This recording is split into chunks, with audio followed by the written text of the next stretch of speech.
What was it like hearing your name being called the third day, round number 5, pick 146 from the New York Jets? It was crazy, like when you grow up and like you just want something to happen, but like you're just growing up like never knowing what that experience is gonna feel like until it happens. So I had to wait 21 years for that experience. So like the day it happened, we're watching round 1. I knew I wasn't going to go in the first, so it was like, all right, hoping just a miracle, something. But didn't. Then on the second day, it was like the second and third, and I was hoping again, and then it didn't happen, and I was just like wondering that night, like, will it ever happen? You just start doubting because you just don't know, like you're just so anxious, you want it to happen so bad. Then on the third day, the fourth round goes by, and I was just like, oh. And then honestly, I feel like a bill collector called or like a 1-800 or something, but like it doesn't come up as 1-800 no more. Like it comes up as like an area code near me.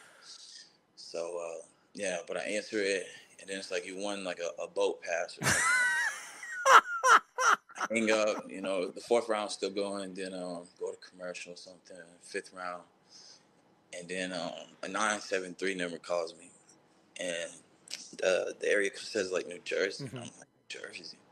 So I answer it, and then like it was just such a surreal moment. Like I said, you don't know what that experience felt like until you actually felt it, and it just broke down into tears. It was just an amazing moment. I got to feel that moment with my family. My friends were there. People I grew up playing football with, watching me, hoping, praying that I got that opportunity, and it finally happened.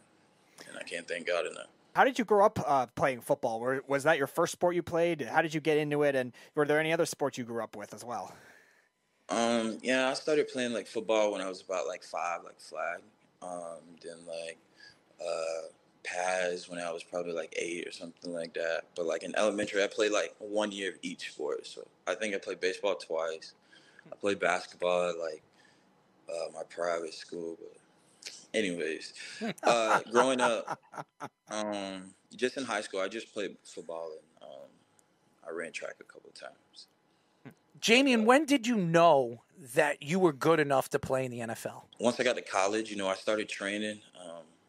My freshman year of college, once I got around everybody, I noticed like, I wasn't the best anymore. When you come from where you live at, you're winning most of the reps. Mm-hmm. Then you get to college, you're playing against people that's just as big as you, just as fast as you, no more than you. So now you got to work even harder.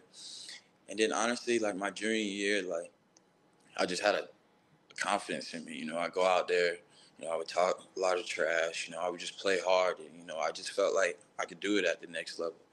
And I just started working. I got bigger and stuff through that season, and then I just chose to bet on myself. A lot of people thought I could. People thought I couldn't, but like I said, betting on yourself. And I feel like it turned out great for me. And I'm glad how the process went at the end of the day. Well, you say you like to talk trash. You have one of the best trash talkers in all of the NFL on your roster. And Sauce, what is it like playing on the same field at practice, listening to this guy speak? Because I've been at one of your practices, and I've listened to some of the things that he says. He is absolutely hilarious. If I was playing on the opposing team, I don't know if I would even take him seriously on some of the things that he says. Like I said earlier in the interview, like, at practice, he's very high energy. He runs around. He talks trash. Like, sometimes you can't take him serious, but, when it's time to shine, he shine. And, like, he's going to do it loud. Like, he's going to let you know he's shining. Basically, you always got to take him serious. He's never slacking, People play around with him all the time at practice. He's always on it. But, he's a great teammate. He's a great competitor. And, his trash talking brings the best out of people. Honestly, like him and Garrett, once they first got there, they were going at it. Like ultimately, like you see what it led to. Those are two great teammates.